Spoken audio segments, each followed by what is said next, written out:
কর্ণ কর্ণ কর্ণ কর্ণ please আমাকে বিন্দির সাথে একবার কথা বলতে দাও, প্লিজ প্লিজ একবার কথা বলতে দাও। বিন্দি বিন্দি প্লিজ আমার কথাটা একবার শোনো।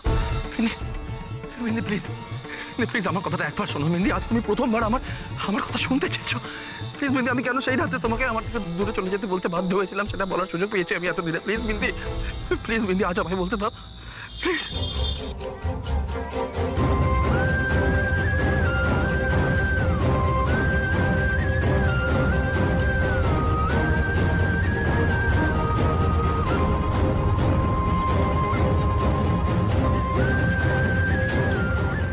কি বলতে চান শহরের বাবু? কেন সেদিন আমায় ছেড়ে দিয়েছিলেন? কোনো কারণ ছিল? কি সেই কারণ? কেন বলেননি উনি? প্লিজ আমায় বলতে দাও প্লিজ। কতবার আপনাকে বলবো যে আমার হবু স্ত্রীর গায়ে হাত দেবেন না? আর প্রাক্তন স্ত্রীর প্রতি এত টান কিসের আপনার? কর্ণ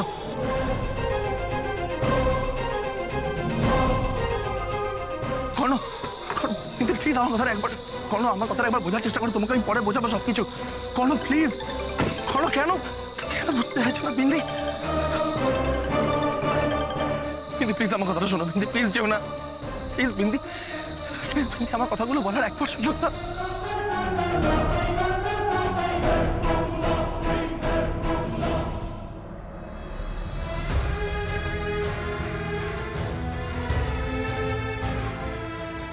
বিন্দি প্লিজ আমার কথাটা শোনো। Bindi please, Karna Karna please try to understand. আমার কিছু বলার আছে কর্ণ, প্লিজ আমাকে বলতে দাও।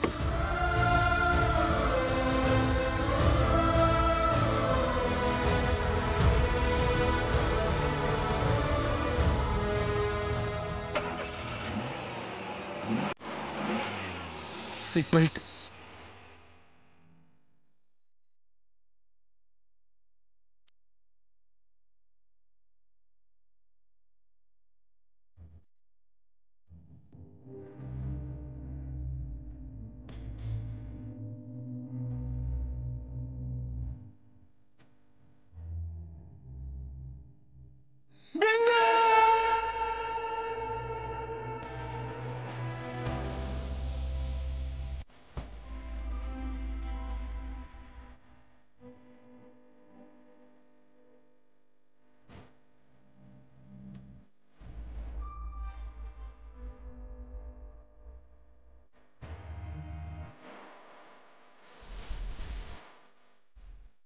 কি বলতে চাইছিলেন শহরের বাবু আমায়?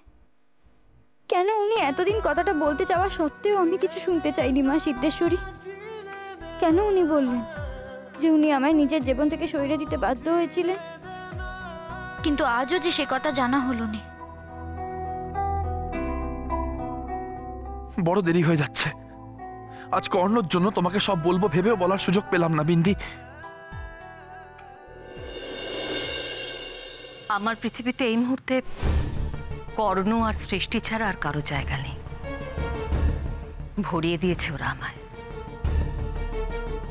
বরাবরই আমার কর্ণর মধ্যে আমি সমস্ত পৃথিবীটা খুঁজে নেওয়ার চেষ্টা করেছি। আমার আর কিচ্ছু চাই না। ও আমাকে যথেষ্ট দিয়েছে, আমাকে আগলে রেখেছে।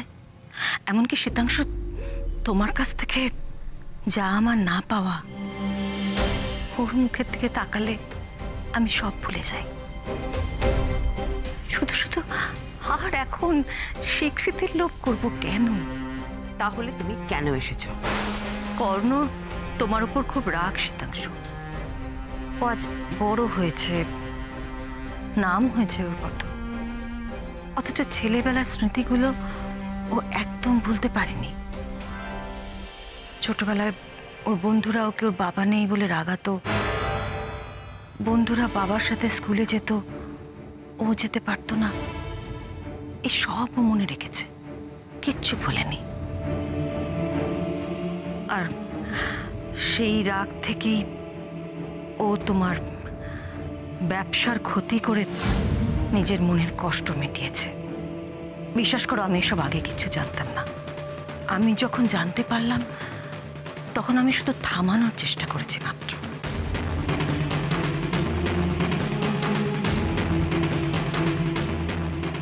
আমার ব্যবসা বাঁচাতে তুমি শুধু তাই নয়, দেখো আমি কর্ণকে যেভাবে বড় করেছি, ওকে আমি সৎ হতে শিখিয়েছি, সব সময় সৎ পথে থাকতে বলেছি। আমি লক্ষ্য করলাম ও সব সময় ন্যায়ের পথেই চলে, শুধু এই একটা ব্যাপার ছাড়া। শীতাংশু গুহরায়ের ও যে কোনো ক্ষতি করতে পারে। আমি আমি তাই এসেছিলাম। আমি যাকে এত সুন্দরভাবে বড় করেছি, তার মধ্যে এইটুকুন খামতি কেন থাকবে? তাই ভাবলাম যদি তোমাদের দুজনকে মুখোমুখি দাঁড় করিয়ে ওর ভেতরের জেদটাকে ছাড়ানো যায়।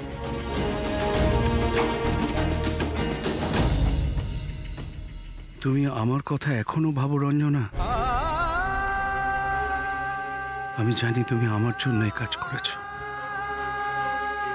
কারণ তুমি তো আমার ক্ষতি চাওয়ার মানুষ না। হয়তো গেছে, শীতাংশু তো সব জেনে গেছে, আর কি দরকার থাকার? এবার চলে যাও। সীমন্তিনী, আমি আর বেশি দিন নেই।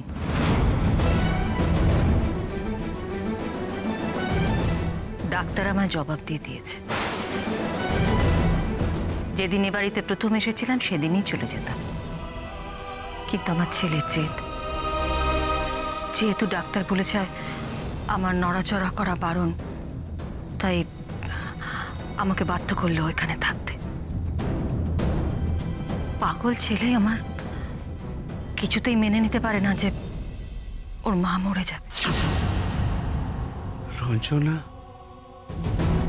তাই এদিক ওদিক ছুটে বেড়াচ্ছে, কি করে ওর মাকে ভালো করা যায় তার একটা উপায় খুঁজে বার করতে।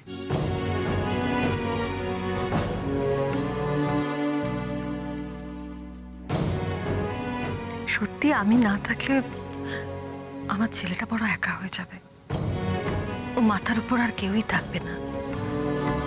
তাই আমি চাই যে আমি বেঁচে থাকতে থাকতে তোমাদের মধ্যে সব মিটমাট হয়ে যাক। কিন্তু এর জন্য তোমায় আমাকে কোনো স্বীকৃতি দিতে হবে না, কর্ণকেও কোনো স্বীকৃতি দিতে হবে না। শুধু তোমাদের মন কষাকষিটা চলে যাক, ব্যাস এইটুকুই। তাহলে আমি শান্তি পাব। সীমন্তিনী, আমি আমার নিজের জীবন বেছে নিয়েছি। এই সময়ে আমি অন্যের সংসার ভেঙে নিজের সংসার নতুন করে গড়বার মতন কোনো রকম ইচ্ছে বাসনা কিচ্ছু রাখি না। এই মহিলা আবার অন্য খেলা খেললো না তো? রঞ্জনা, তুমি শান্তভাবে আমায় আমার সারা জীবনের সবচেয়ে বড় অপমানটা করলে। আমি কিন্তু তোমাকে স্বীকৃতি দিতে চেয়েছিলাম, আর তুমি আমাকে সরিয়ে দিলে। তুমি তোমার উত্তর পেয়ে গেছো শীতাংশু।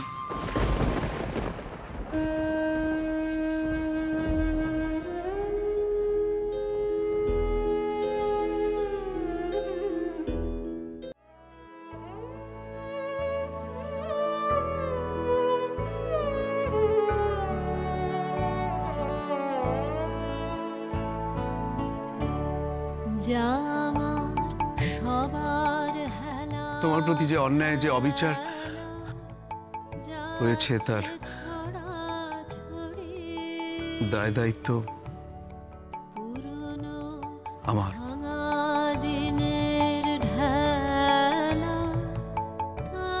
আমি একটা সিদ্ধান্ত নিয়েছি,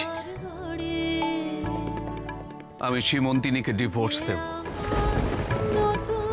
আর তোমাকে স্বীকৃতি দেব।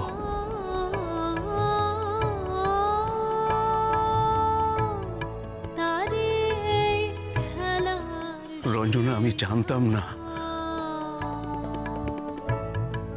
যে তোমার আমার একটা ছেলে আছে। আমার তো সব পাওয়া হয়ে গেছে রে সৃষ্টি।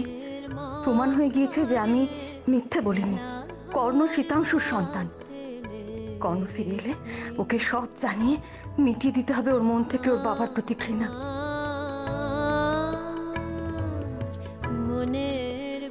এতে তুমি আমায় একটা চড় মারতে পারতে, থানায় অভিযোগ করতে পারতে রঞ্জনা, আমি শাস্তি পেতাম। কিন্তু তোমার তো কোনো অভিযোগ নেই। আমার অপরাধকে তুমি অপমানের হাত থেকে বাঁচাতে চাইছো। এ বয়সে আমি কি করে মেনে নেব? এত শক্তি তোমার? রঞ্জনার কথাগুলো শুনে নিশ্চয়ই একেবারে গলে গেলে শীতাংশু। মনে মনে ভাবছো যে রঞ্জনা কত মহান আর সীমা কত খারাপ, তাই না? তোমার ওই রঞ্জনা আমাকে দয়া করবে আর সেই দয়াটা আমি নেব? কখনো না। সীমন্তিনী গুহরায় কারোর দয়ায় বাঁচে না, সেটা আমি তোমাদের দুজনকেই বুঝিয়ে দেব। আরো নিচে নামবে তো? নামো নামো। তোমার লজ্জা করছে না সেই কথাটা আবার গর্ব করে বলতে? যেদিন তুমি সেটা করবে সেদিন তোমাকে শীতাংশু গুহরায়ের স্ত্রী বলে পরিচয় দেওয়ার কেউ থাকবে না। সীমন্তিনী, পারলে শঠতা ছেড়ে সততা শেখো সীমন্তিনী।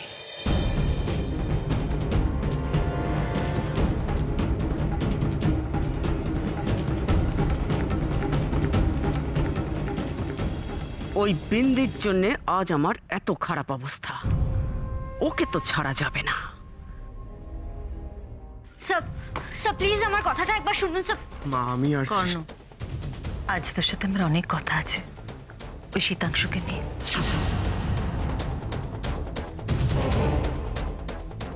আবার ওই লোকটা কেন? হ্যাঁ কর্ণ, আবার সেই লোকটা। এবার আমাদের সেই ভুল বোঝাবুঝিগুলো সব মিটিয়ে নিতে হবে। শীতাংশুকে এবার তোমরা আমার কথা শোনো। সৃষ্টি, সৃষ্টি, আপনি আমার হবু স্ত্রী, আর আপনার হবু স্ত্রীর দিকে কেউ হাত বাড়াক সেটা আমি একটুও পছন্দ করি না।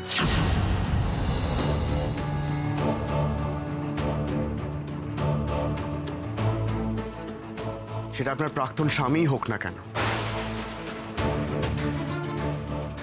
আর কোনো প্রাক্তন স্বামী তার প্রাক্তন স্ত্রীর ওপর কোনো অধিকার থাকে কি? এই বিষয়টা কিন্তু আমার একটু ভালো লাগছে না। আমার মাথায় যে এখন আর কোনো কথাই ঢুকছে না। বারবার মনে হচ্ছে শহরের বাবু আমায় বারবার সেই রাতের কথাই বলতে চেয়েছে। আমি অভিমানের তাড়নায় শুনিনি।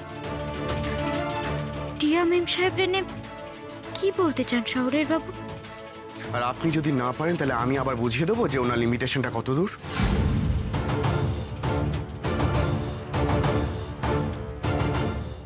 উনি কি করবেন শহরের বাবুরে? না না, কোনো ক্ষতি হতে দিও নি মা সিদ্ধেশ্বরী। না না sir, I will take care of that. খুব হয়েছে, সৃষ্টিকে বকাবকি অনেক করা হয়েছে। এবার আমার কথা শোন তো, কি বলছি আমি। শীতাংশুকে নিয়ে অনেকগুলো কথা তোকে জানানোর আছে। শীতাংশুর সঙ্গে আমার এই যে ভুল বোঝাবুঝিটা, অমিয় নামে একটা লোককে কাজে লাগিয়ে করানো হয়েছে। আর সেটা আজ না। প্লিজ মা, প্লিজ। তুমি এতক্ষণ জেগে থেকে কি করছো বলো তো? হ্যাঁ, ঘুমোবে না? আর তুমি একটা জিনিস বুঝতে পারছো না যে ওই লোকটার সম্পর্কে আমি কিচ্ছু শুনতে চাইছি না?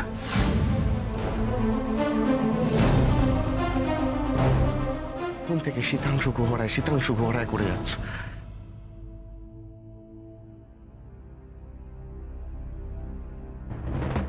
সত্যি আমি না থাকলে আমার ছেলেটা বড় একা হয়ে যাবে। ও মাথার উপর আর কেউই থাকবে না। তাই আমি চাই যে আমি বেঁচে থাকতে থাকতে তোমাদের মধ্যে সব মিটমাট হয়ে যাক। কিন্তু এর জন্য তোমায় আমাকে কোনো স্বীকৃতি দিতে হবে না, কর্ণকেও কোনো স্বীকৃতি দিতে হবে না। শুধু তোমাদের মন কষাকষিটা চলে যাক, ব্যাস এইটুকুই।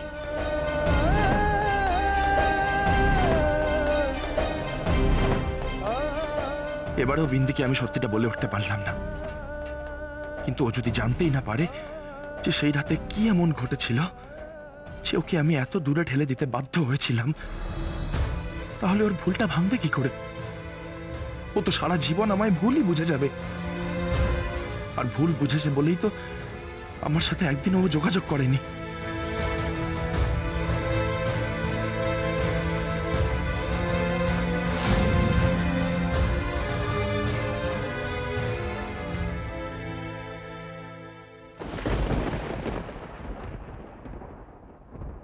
বড়দা,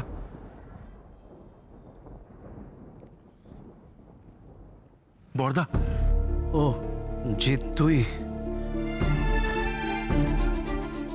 শোন, আমাকে এক্ষুনি একবার কর্ণর কাছে যেতে হবে। একটু আগেই ওর গাড়ির আওয়াজ শুনলাম, আমার মনে হয় ও ফিরে এসেছে। আমি একবার ওদের ঘরে যাই, ওর সাথে কথা বলবো। আমি বড়দা, বড়দা, পরে কথা বলো, তুমি এখন ঘরে চলো, অনেক রাত হয়েছে, শোবে চল, এসো। না না না, আমি শোবো না রে, শুলে ঘুম আসবে না। আসলে অনেকটা সময় তো আমি নষ্ট করে ফেলেছি, তাই আর সময় নষ্ট করতে আমি পারবো না। আমি কর্ণর সাথে কথা বলবো। দেখ, এতগুলো বছর আমি নষ্ট করলাম বলেই তো ভুল বোঝাবুঝি মিটতে এতগুলো বছর চলে গেল, এতটা সময় চলে গেল। এখন আমি বুঝেছি কোনো ভুল বোঝাবুঝিকে সময়ের হাতে ছেড়ে দিতে নেই। সময় থাকতেই সেটাকে। আমি যাই, কর্ণর সাথে কথা বলে আসি।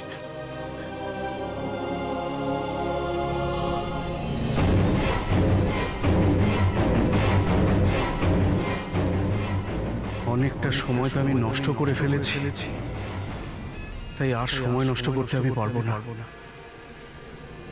দেখ, এতগুলো বছর আমি নষ্ট করলাম বলেই তো ভুল বোঝাবুঝি মিটতে এতগুলো বছর চলে গেল, এতটা সময় চলে গেল। আমিও আর সময় নষ্ট করব না। হ্যাঁ, বিন্দি শুনতে না চাইলেও এবার আমায় সেই রাতের আসল ঘটনা ওকে জানাতেই হবে। ওকে টিয়ার ব্ল্যাকমেলিং এর ব্যাপারে বলতেই হবে আমায়। টিয়া কিভাবে আমায় বাধ্য করেছিল ওকে বিয়ে করতে, সেটা বিন্দিকে জানতেই হবে। স্যার, মণিমা কি বলছে সেটা একবার শুনুন। হ্যাঁ মা, তুমি তো অন্যদের মতো অতীত আঁকড়ে থাকার মানুষ নও। শীতাংশু গুহরায়ের কাছে এসেছিলে কিছু প্রশ্ন করবার জন্য, তার জবাব তো তুমি পেয়ে গেছো। সে তোমাকে মিথ্যেবাদী মনে করে, ষড়যন্ত্রী মনে করে। হ্যাঁ মা, এখন যা কথা হবে কাগজের মাধ্যমে কথা হবে, আর কিচ্ছু না। শীতাংশু গুহরায়কে আমি বুঝিয়ে দেব যে উনি আমার বাবা।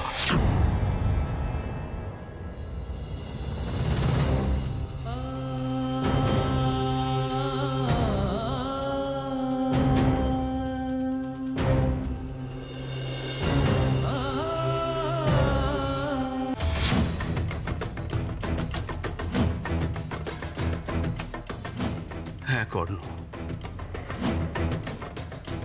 আমি তোমার বাবা।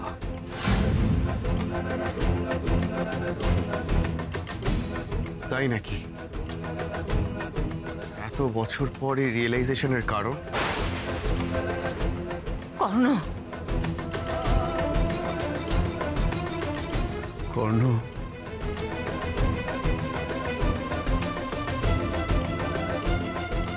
আমি তোমার কাছে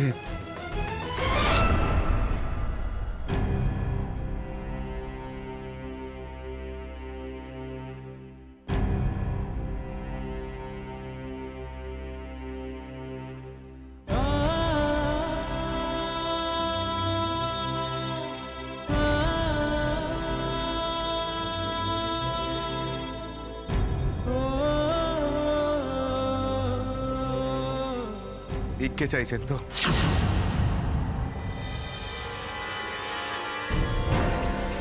এক মিনিট।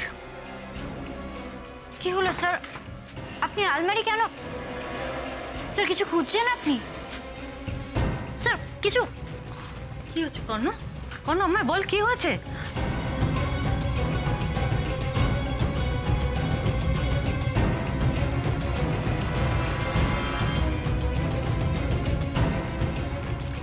কর্ণ, কি এসব? এই নিন, এই যাবতীয় নাটক এই পেপারগুলোর জন্যই তো।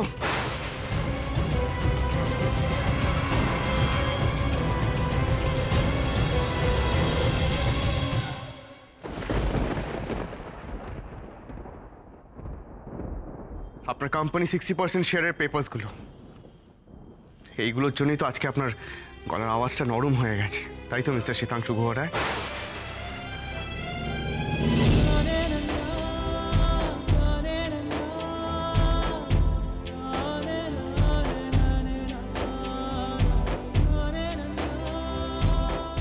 সব হারিয়ে এখন মনে পড়ল যে কর্ণকে ছেলের স্বীকৃতি দেব, তাই তো?